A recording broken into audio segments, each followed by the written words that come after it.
Mpho Mafole was 47 years old when he was appointed Group Divisional Head of Corporate and Forensic Audits at the City of Ekurhuleni in April 2025.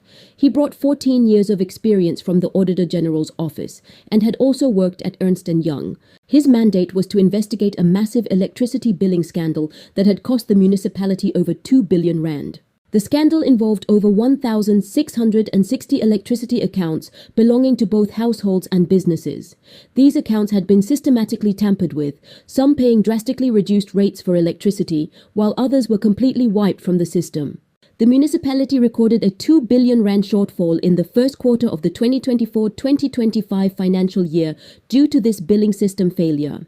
At the center of Mafole's investigation was Mpho, the Chief Information Officer of the City of Ekurhuleni.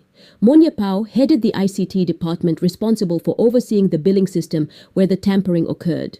On March 27, 2025, the Municipal Council suspended Mpho, accusing him of failing to maintain proper administrative oversight. Rather than accept the suspension quietly, Mpho dragged the Metro to Labour Court, claiming his suspension was unjustified. Internal communications obtained by journalists and whistleblowers indicate that Mpho Mafole's team had begun compiling cross-departmental records of irregular procurement patterns in the ICT and utility sectors. One draft report suggested that dozens of billing software changes were approved without documentation and executed on weekends or during scheduled network maintenance windows, a tactic allegedly used to avoid detection. The tampered electricity accounts included over 400 connected to politically exposed persons, including relatives of municipal staff and businesses with existing contracts in Ekurhuleni. Investigations showed that some commercial clients were billed as low-income residential users, allowing them to pay a fraction of their actual consumption. In one case, a logistics company in Germiston was undercharged by over 6 million rand over an 18-month period. In March 2025, Mafole reportedly compiled a preliminary list of implicated individuals and entities.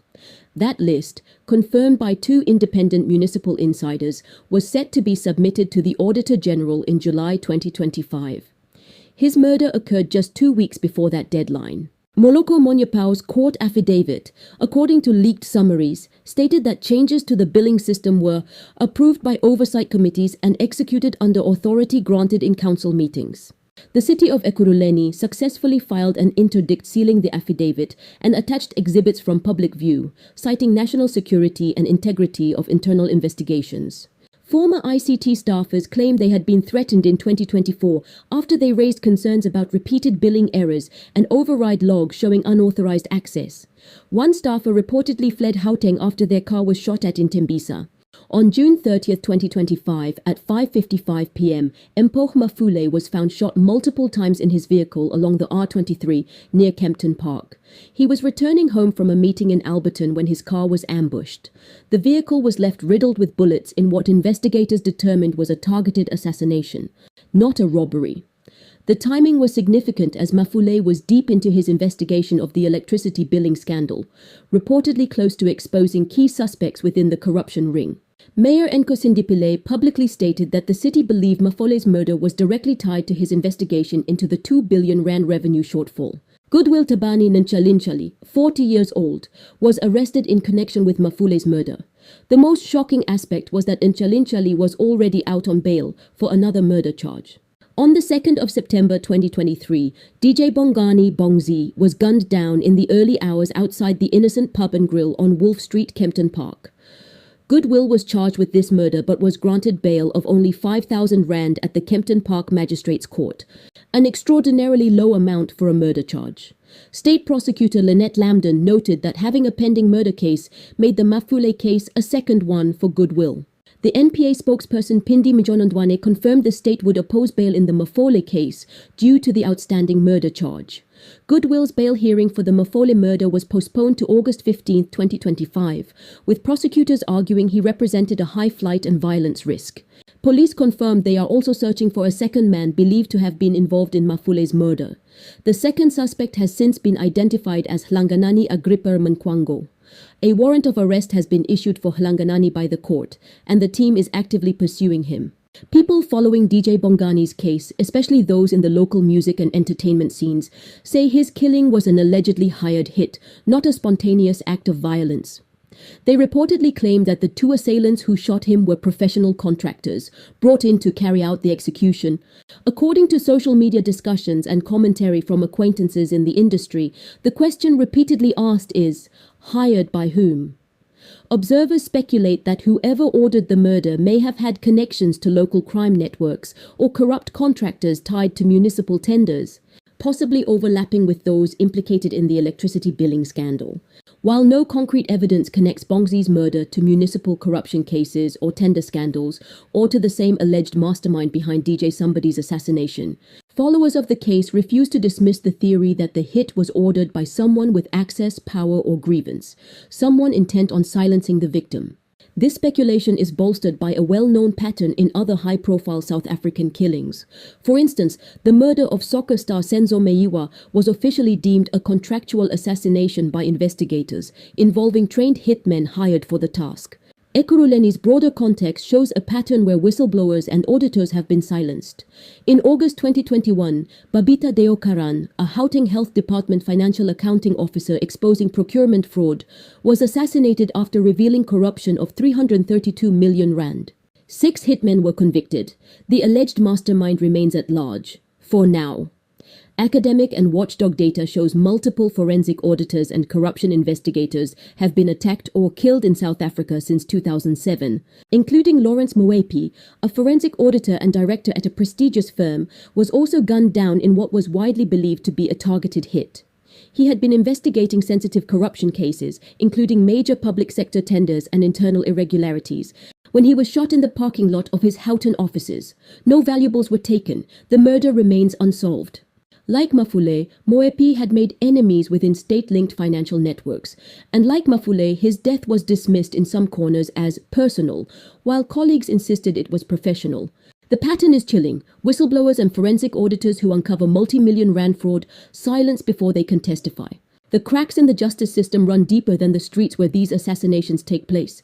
Just days before key suspects in similar corruption-linked killings were finally apprehended, Lieutenant General Mkhwanazi publicly revealed that the National Prosecuting Authority in Gauteng had failed, or refused, to sign off on crucial warrants of arrest. The delay raised alarms across law enforcement, but what followed was even more telling. Within that same week, the head of the Gauteng NPA was suspended. The arrests went ahead, almost immediately. Mere coincidence, or evidence of interference, obstruction, and internal protection networks shielding the powerful? The people watching this case unfold don't think it's random. They say the paper trail was being deliberately stalled, that whistleblowers like Mafole, Babita Deokaran, and Lawrence Moepi are killed not just by rogue gunmen, but by a system that hesitates to act until it's too late. And because of this, many forensic auditors and accountants across the country are quietly choosing to resign, leave the public sector, or change careers entirely. Others have taken their highly sought-after forensic skills abroad, seeking employment in countries where they feel safer and where whistleblowers are actively protected. The message is chilling. In South Africa, exposing corruption may cost you your life. There have even been cases where auditors, upon discovering serious irregularities in the course of their investigations, have resigned with immediate effect. The fear is real. And the institutions being audited, and where these irregularities are most often discovered, are overwhelmingly government entities and public institutions. The targets almost always are the auditors themselves, the very people tasked with uncovering corruption. Their expertise, once seen as a tool for reform, has now made them high-value threats to those invested in secrecy and impunity. The city of Ekurhuleni faces a broader financial crisis beyond the billing scandal. The municipality currently owes Eskom over 2.3 billion rand, excluding its current account of a further 1.5 billion rand. The metro recorded the 2 billion rand revenue deficit between July and September 2024, primarily due to the tampering of electricity accounts. Political parties like Action SA and the Democratic Alliance have called for the Special Investigating Unit to take over the matter that Mafole died investigating, while the Auditor General was brought in to probe the revenue shortfall caused by the account tampering. Mafule's murder has had far-reaching consequences.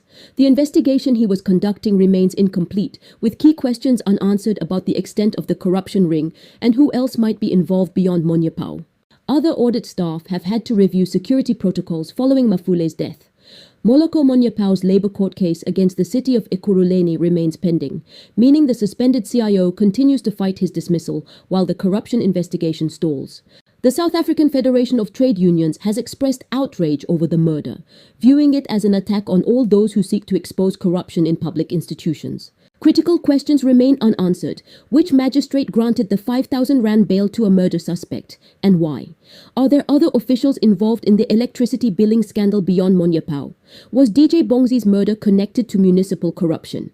And did others within the corruption ring order the killing? The case represents systemic failures in South Africa's judicial system, municipal governance, and the protection of those who risk their lives to fight corruption.